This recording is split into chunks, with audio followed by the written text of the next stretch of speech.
안녕하세요. 부산부동산 서입니다. 3월 14일 1일 브리핑 해보도록 하겠습니다. 활처럼 휘면서 상승하는 모습. 자, 그런 모습을 다시 기다리고 계신가요? 그런 모습을 다시 기다리고 계세요? 그런 모습은 다시 오기 힘들지 않을까 이런 느낌으로 바라봅니다. 자, 나스닥 선물 지수를 가지고 와봤습니다. 활처럼 휘면서 막 상승하고 있습니다. 그 끝이 어딘지 모르게 상승하고 있습니다. 그러면 사람들은 이야기를 합니다. 너무 올랐다. 이거 조정 한번 받겠는데 이런 이야기들이 심심찮게 나오고 있죠. 세종시 마이너스 0.29, 대구 마이너스 0.17, 부산 마이너스 0.08. 부산이 낙폭을 조금 줄이긴 했어요. 하지만 그 앞서가는 도시들이 길을 잘 닦고 있습니다. 그 뒤를 쫄쫄쫄 따라가는 모양새. 전세 가격 또한 마찬가지의 운명에 놓여 있는 것이 아닐까 그런 생각을 해봅니다. 경기도 전세 조금 빠졌죠. 전세 조금 빠졌습니다. 이거 잘 나갈 수가 없어요. 수요가 한정적이라는 부분을 우리는 늘 생각해야 됩니다. 입시 제도로 변천사를 가지고 와봤습니다. 2008년 이후에 또 다른 세상이 펼쳐졌습니다. 지금 기성세대들은 잘 모르죠. 등급제 1등급부터 9등급까지 아주 잔인한 시절이 시작되었습니다. 2008년. 그때 이제 고3들 이제 한 20살에 접어드는 그 세대. 그 세대가 10년이 지나고 나니까 2008년도에 입시 제도가 바뀌고 나서 10년이 지나고 나니까 출산율이 팍 떨어집니다. 뭐가 문제일까? 집값이 올라서 문제일까? 이 교육 제도 또한 대입 제도 이 또한 크게 영향을 미치지 않나 싶습니다. 정말 지옥 같은 이 시기를 보내게 되죠. 고등학교 1, 2학년 예전 같았으면은 1학년 때 좀 못했어도 2학년 때 좀 더 늘고 3학년 때 좀 더 늘고 대학교 좋은 데 가면 되지. 이런 식으로 점진적으로 잘해가면 된다는 이런 분위기였는데요. 지금은 딱 보니까 고등학교 1, 2학년 때 모든 것이 결정난다. 내신으로 모든 것이 결정난다. 왜? 재학생들 35만 명, 재수생 15만 명이 가세합니다. 재학생이 재수생과 경쟁하려면 아무래도 좀 불리할 수밖에 없을 것 같습니다. 고등학교 1, 2학년 때 모든 게 결정된다. 그러면 언제 준비를 해야 됩니까? 중학교 때 준비를 해야 됩니다.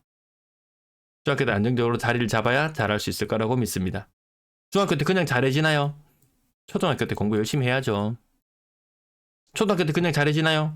유치원 때 잘해야죠. 와, 이 악순환의 고리가 끊기지 않습니다. 이것을 내 세대에서 또 다음 세대로 물려줘야 된다? 싫은데요? 내 자식한테는 그런 거 물려주기 싫은데요? 출산율이 팍팍 떨어집니다. 올라가는 집값도 영향이 있겠지만 교육 문제 또한 심각한 것 같습니다. 갑자기 전세 거래 건수가 줄고 월세 거래 건수가 줄죠. 2월달, 3월달 신학기를 앞두고 2월달에 거래량이 많았어야 되거든요. 전세 거래량이, 전월세 거래량이. 하지만 2월달에 거래량이 많지 않았어요.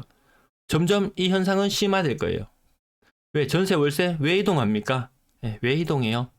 학교 근처에 이동한다든지 이런 수요들이 많이 있었거든요. 올해 15만 3천 명, 작년에 16만 명, 그리고 16만 명대를 거의 한 10년 동안 유지를 해왔거든요. 그래서 사람들은 피부로 잘 체감을 못해요. 작년에 초등학생 수가 16만 명이었습니다. 올해 15만 3천 명입니다. 7천 세대나 이동을 하지 않는 이런 현상이 생기는 거죠. 그만큼 수요가 안 따라붙는 현상이 생기는 거죠. 그게 올해만의 문제인가? 아니죠. 내년, 내후년 갈수록 심화되는 것을 앞으로 우리는 최소한 10년간은 이 현상을 목격하게 됩니다. 전월세 거래? 그렇게 활발하지 않아요. 이동? 그렇게 활발하지 않아요. 이사업체 축원합니다. 도배? 이사 안 가니까 도배도 별로 필요 없을 거고, 인테리어? 그냥 눌러 사는데 그닥 필요 없을 거고. 2차, 3차로 힘들어지는 것들이 많더라. 그동안 이것이 GDP에서 차지하는 비중이 너무나 높았더라. 건설 경기를 부양하면서 나라를 살리려고 했더니 이거 보십시오. 인구를 결정적으로 살려야 될 이 타이밍에 집값을 올리고 집을 짓는 데만 열을 올리다 보니까 결국 출생아 수가 이렇게 감소하게 됐죠. 혼인율도 한번 볼까요? 혼인율? 지금 30대 중반, 이거 2022년도 자료거든요. 30대 중반에 되는 사람들이 미혼율이 66%입니다. 10명 중에 6명 혹은 7명은 결혼을 안 하죠. 지옥 같은 세대를 보냈던 그 나이대의 사람들. 지금 30살이던 이 사람들 35세가 되었을 때 과연 얼마나 더 결혼을 했을까 살펴보면 안 한다는 거죠. 40대 남자의 절반 정도가 거의 미혼인 상태. 이야, 그런 상태로 가는 거죠. 쿠팡알리, 어제 제가 남들이 좀 도와주겠지 그런 생각 갖지 마시고 내부터 하자 이렇게 말씀드렸더니만 조금 더 이용을 해주시네요. 네, 오늘도 예, 그 생각 계속 가지고 계시죠? 남들은 좀 안 도와줘도 내라도 한 개 물건 한 개 팔아줄게. 그 필요 없는 물건 일부러 사시지는 마세요. 사실 일이 있었는데 깜빡하셨다면 저의 링크를 타고 와주시면 감사하겠습니다. 활처럼 휘는 현상, 아까 나스닥 차트를 잠깐 보여드렸었는데요. 그 현상을 우리는 부산 아파트 매도 물량에서 볼 수 있습니다. 오늘은 목요일은 일반적으로 물량이 감소하는 날이거든요. 화요일, 수요일 증가, 금요일 감소. 이 수순이 또 깨졌습니다. 이러면 또 큰 변화가 나타나거든요. 매도 물량이 폭발적으로 늘어납니다. 왜? 신학기를 앞두고 사람들이 집을 그전만큼 찾지 않더라. 왜? 학생 수가 안 늘어나니까. 매도 물량이 활처럼 늘어나서 5만 6천 개. 자, 전세 물량 감소세였다가 증가하는 모양새로 바뀌었죠. 대구는 확연한 증가세로 활처럼 휘어가고 있거든요. 부산도 그 뒤를 따라갈 수밖에 없다. 아까 매매, 거래 지수라든지 이런 것들도 세종을리 뒤를 따라서 대구의 뒤를 따라서 부산이 이렇게 가는 수순이니까요. 그리고 대구보다 더 심한 것은 부산의 출산율이죠. 예.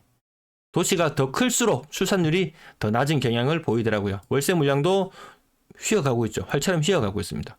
야, 매매 가격이 활처럼 휘어도 시원찮을 판에 매물이 늘어난다? 매매 가격이 활처럼 휘어가면 아까 말씀드렸다시피 너무 올랐네. 언제 한번 조정을 받겠네. 이런 느낌이죠. 하지만 월세 물량, 임대 물량이 늘어난다. 매도 물량이 늘어난다. 이거 많이 늘었으니까 조정을 받겠네. 그런 게 없더라는 거죠. 이거는 못 바꿉니다. 수요가 없으면 매물은 계속 쌓여나갈 수밖에 없다. 아파트 거래량 108건, 2월의 거래량 굉장히 선방하는 모습. 1월과 2월의 거래량이 거의 비슷한 모습. 지금 1600이라고 예측했는 것이 완전히 빗나갔습니다. 거의 1900건대의 거래량 나타나겠다.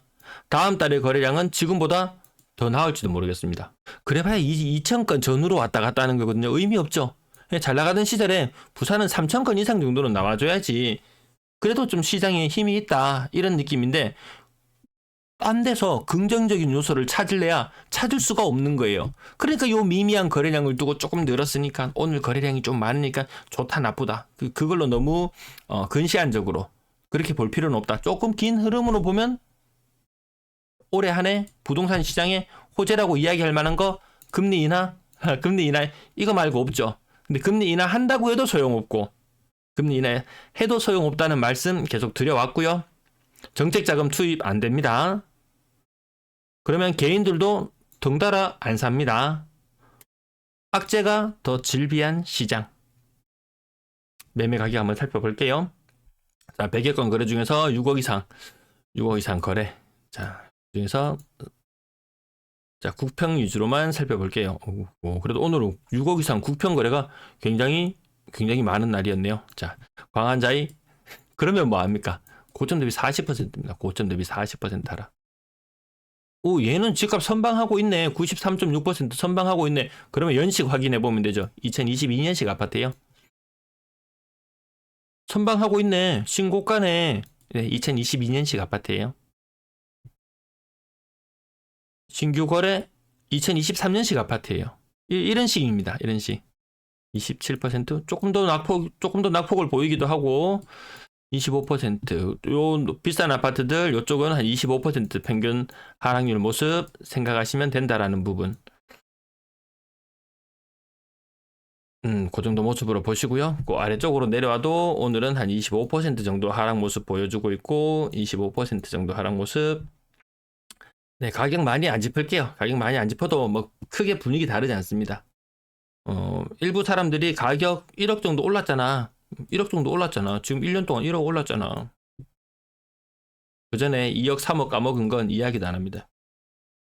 1억 올랐는 사람, 이거 확실히 수익 1년, 2년 후에 차익 실현 가능할지 알 수 있습니까? 알 수 없습니다. 이때 고점에서 잡았던 사람들도 더 많은 수익을 바라보고 했을 거예요. 일시적으로 오른 이후에 없더라. 거래가 더 없더라. 그런 현상들도 목격하실 거고요. 네, 30% 이상 하락하는 것들 사직상 얘는 옛날 맞죠? 예, 엉뚱한 고점이 하나 찍혀버리면 괜히 낙폭만 커 보이는 이런 착시도 조금 보이기도 합니다. 부산의 느낌은 한 5건 거래되면은 30% 이상 하락하는 것이 2건, 대구의 경우를 보면 30% 이상 하락하는 것이 3건. 네, 그 정도의 느낌입니다. 대구 뒤를 따라가고 있다. 대구 뒤를 쫄쫄 따라가고 있다. 이렇게 보면 되겠습니다. 그래서 일부 가격 낮은 것들 조금 반등한다든지 거래량이 조금 는다든지 이런 현상들을 봤을 때 저는 혁명이나 이런 것을 떠올립니다. 혁명은 늘상 위로부터, 위에서 어떤 혁명이 일어났을 때는 가능했지만, 세상이 뒤집어지는 것이 가능했지만 아래로부터 혁명이 가능했던가요? 아래로부터 혁명은 힘들다. 지금 아래 동네만 좀 꼼틀꼼틀 거리는 것 같은데 의미 없더라, 이런 느낌으로 계속 말씀을 드립니다. 네, 여기도 30% 이상 하락했는 건 2건이 보이고요. 네, 여기는 3건이 보이고, 시장 분위기가 요러합니다. 직거래 1, 2, 3층 거의 40% 가까운 하락, 오래된 아파트 그런 하락, 네, 35%, 앞자리 6자로 시작하는 거, 뭐 중개 거래가 되었건 무엇이 되었건 이런 현상. 분위기 좋다고 이야기할 수 있습니까? 건당 거래 대금도 떨어지고 있어요.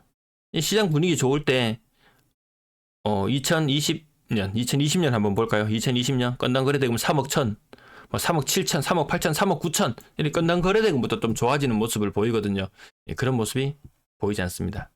거래량 N자로 내려온다고 제가 말씀을 드렸었는데 이 해리포터 무슨 번개 맞은 모양, 그건 아니더라. 일단은 1월달 거래량과 2월달 거래량 비슷한 양상을 보여줍니다.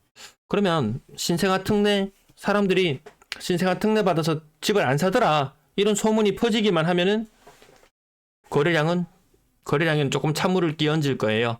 근데 그 뉴스가 안 나와요.